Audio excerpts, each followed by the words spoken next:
today we have another glorious episode of Is It Shit? Today we're looking at the Legion Fire Raptor Gunship. Now, this is a tough one because basing it on whatever you arm it with will determine whether or not it's shit. In its stock configuration, it's pretty fucking shit. Well, let's go over it.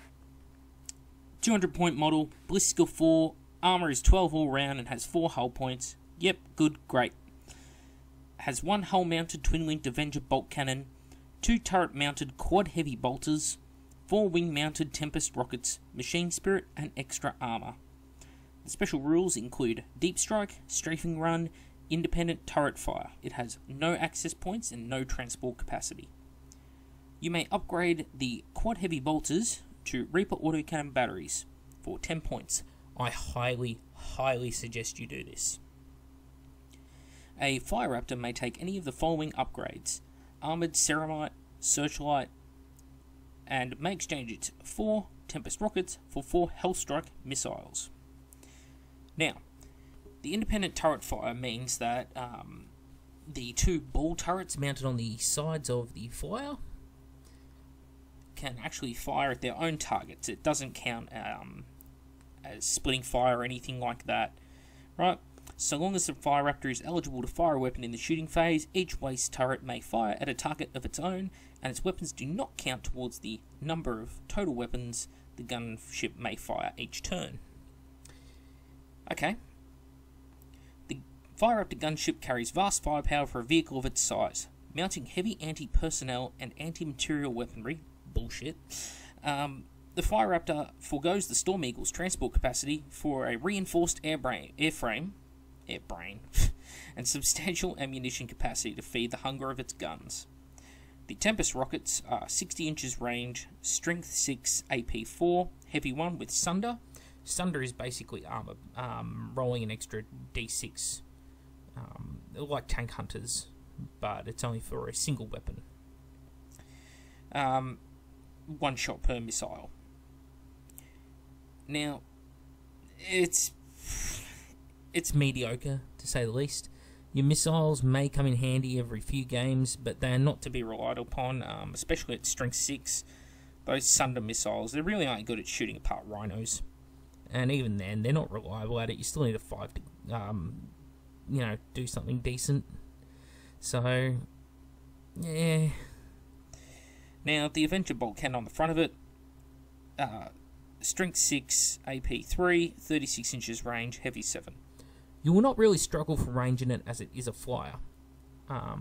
7 shots is good, but the ball turrets on the sides do not have 90-degree fire arcs to each side, or 180-degree total. This means that you'll very rarely be able to get both ball turrets on the sides and the front guns pointing at the same target. Very rarely.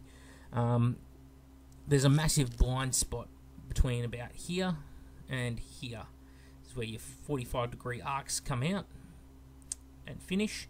So basically anyone who's in this sort of front quarter here of the Storm Eagle, in the direction that the flying stand is basically pointing, will be outside of the fire arcs of the Fire Raptor, except for maybe the missiles at the back, which, as I just discussed, are a bit poo.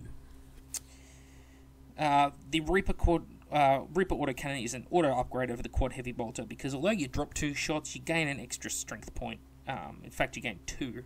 Strength 7, AP 4. It's still heavy 4, it's still twin linked. It is far superior for only 10 points to the heavy bolters. The problem with the Fire Raptor, and the thing that makes it a shit unit, is that it just simply doesn't have enough firepower for its points. A better investment than the Fire Raptor, for the same amount of points, you could probably get almost two Predators in the field with heavy bolters and Predator autocannons, and the two of them will put out exactly the same, if not better, firepower. So that's your decision. The gun on the front of it's a good marine mulcher, but this is a heavy support option. This is competing with things like the Whirlwind Scorpius, the Sicarian, Lamb Raider variants, Leviathan Dreadnoughts, 101 units in the heavy support slot, and frankly, this has got to be one of the shittiest ones. If you're restricted to running aircraft, maybe you're running like Raven Guard or something, maybe it could come in handy. But Raven Guard's first Rite of War out of Book 3, the very book this first debuted in, they're only reduced to 1 heavy support option, and I would not be taking this. I'd take something like a fucking Leviathan and a drop pod over this any day of the week. So, I would say overall, it's a very mediocre unit, but my final rating is shit. Thank you all for watching the episode, and I'm aiming to get a lot more of these out soon. We're going to cover off on the Talons of the Emperor unit by unit. We're going to try and not be biased about it either. Where Cat's available, I'll get him in on it.